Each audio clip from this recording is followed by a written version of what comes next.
Good morning again.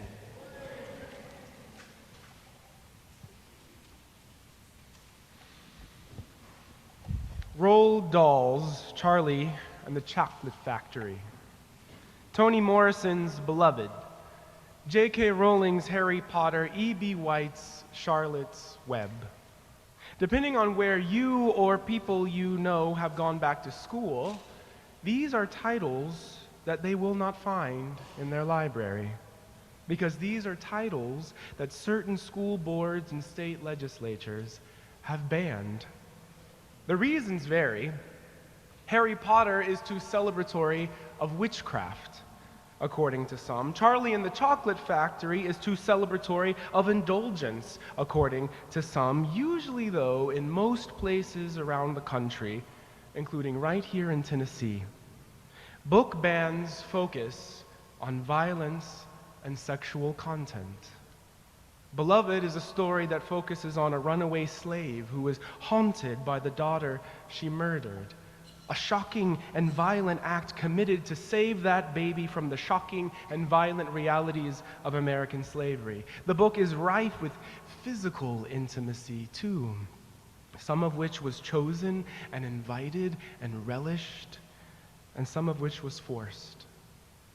Charlotte's Web, on the other hand, is banned in some places because the animals talk, and, spoiler alert, the spider dies at the end. And well, death is just too much to bear for the tender-hearted children of these United States. All of these books are fiction in one way or another, but each of them speaks truth, as all art endeavors to do. Each of these stories names and explores inescapable dimensions of the human experience, history and its consequences, decisions and their aftermath, desire and its force, death and its inevitability. When I read about and hear about the efforts of legislators to ban books, I assume the politicians are stuck-up and boring people. I think of them as authoritarian censors who simply cannot understand the true depth and importance of art. But then I think again sometimes, and I remember that sometimes some people are just afraid of the truth. Sometimes some people just desperately want to shut out those messy, uncontrollable, deeply human realities. And so, is it any surprise then that these book bans focus on the messiest and least controllable aspects of our lives, desire and death?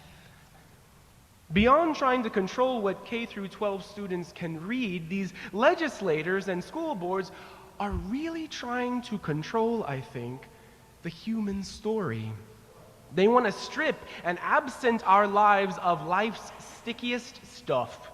They think silence and ignorance about this certain stuff might help prevent this certain stuff. Stuff like desires that won't quit. Stuff like pain that won't ease. Stuff like loss one cannot forget. It's as if they want rivers and streams and oceans, but want to prevent the rain and the floods and the beating wind.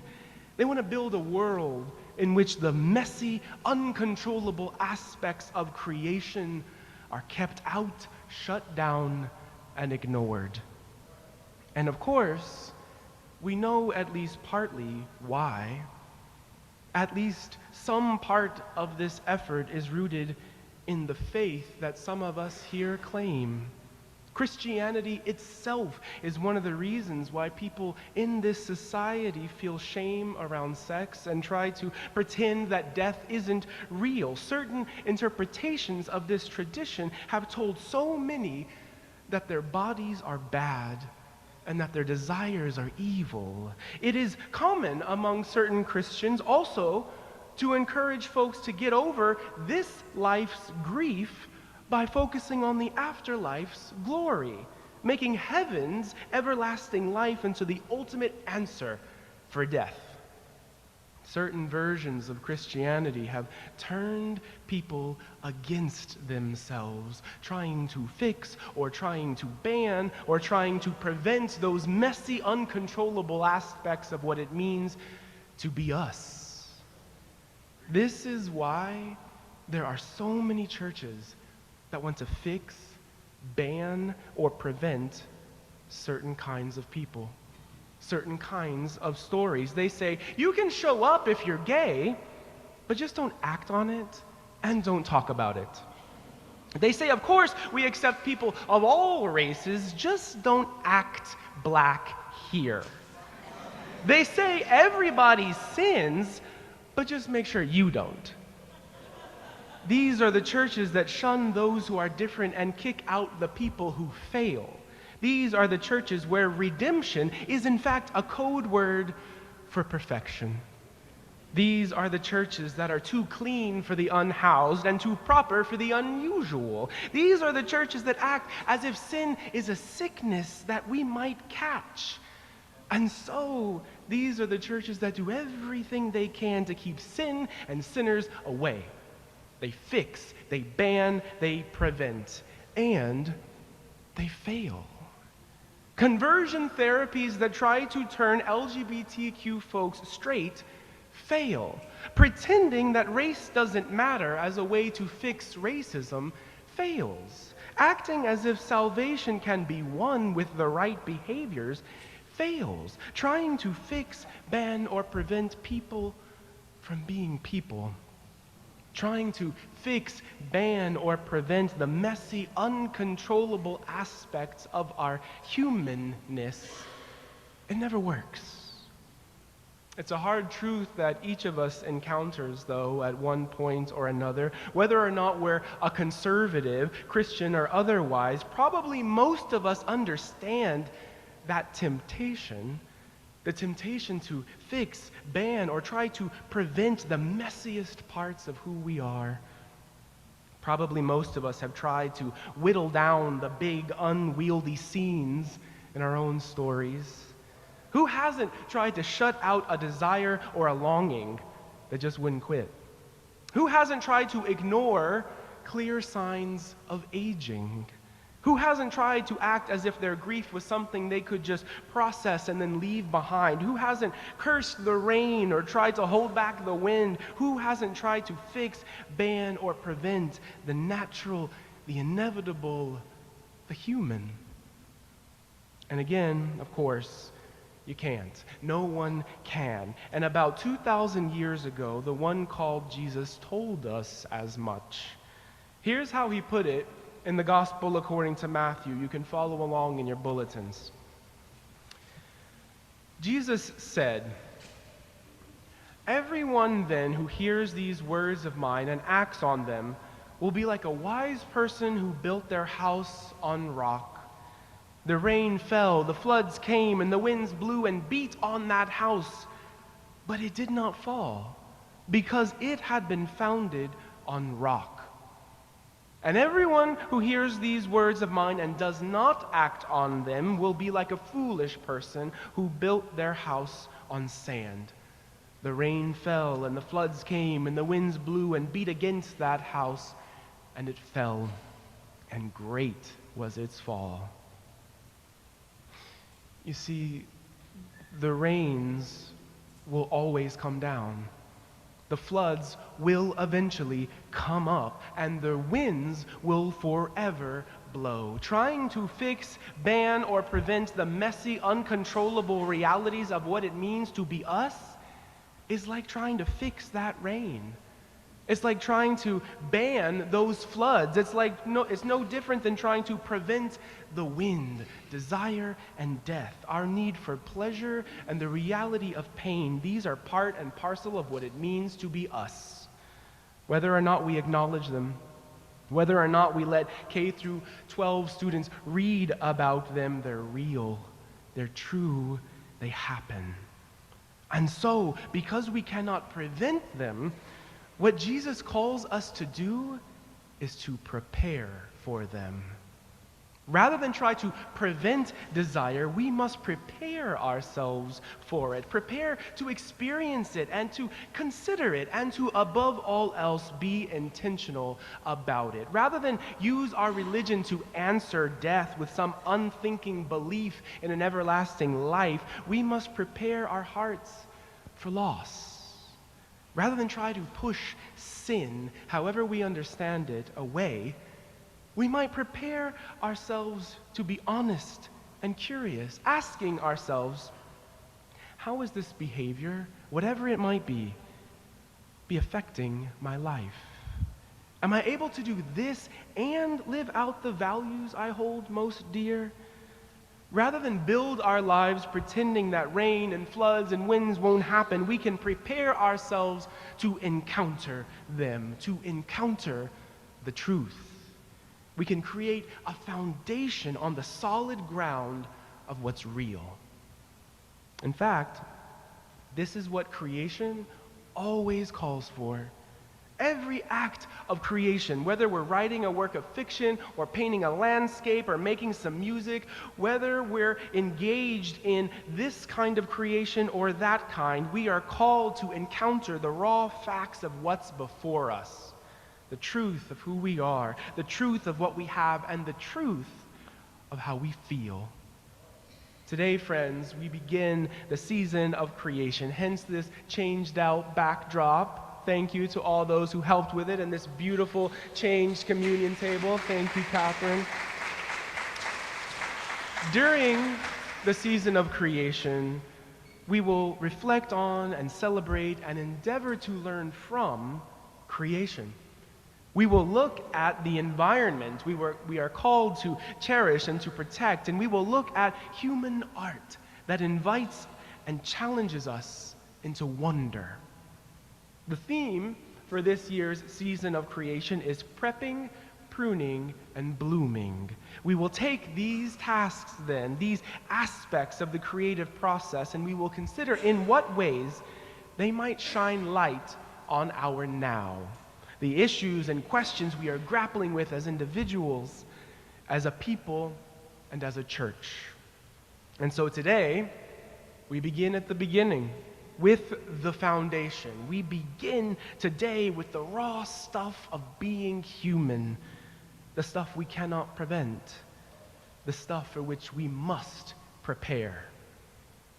And so I ask you this morning, this first Sunday in the season of creation, what is it that you need to prepare for? What have you been trying to figure out how to prevent rather than trying to learn how to embrace?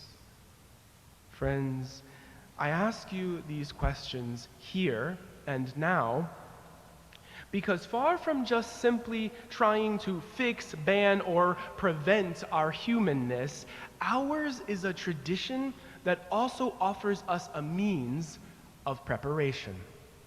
You see, rather than just being a tool that chisels away our rough edges, rather than just being a box we have to shove ourselves into, religion can be a form of creativity in and of itself.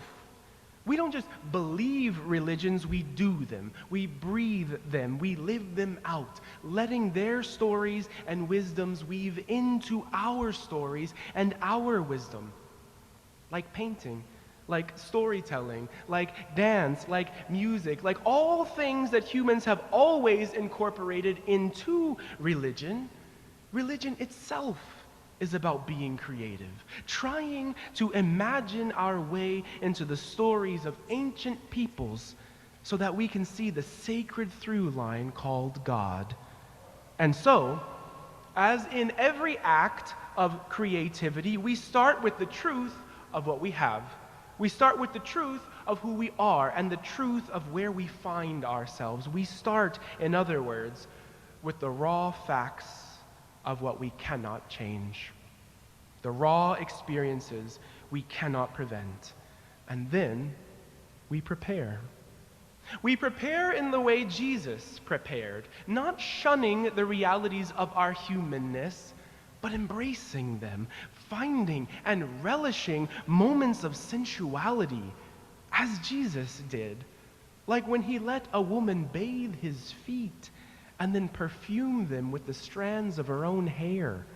We must prepare like Jesus did, Jesus who ached and wailed out loud when he failed to reach his sick friend Lazarus before that friend died. We must too be like Jesus' ancestor, King David, who loved a man named Jonathan so much that he wrote songs about him and then cried and mourned when that man died, singing in the 2nd chapter of First Samuel, "Your love to me, Jonathan, was wonderful, passing the love of women."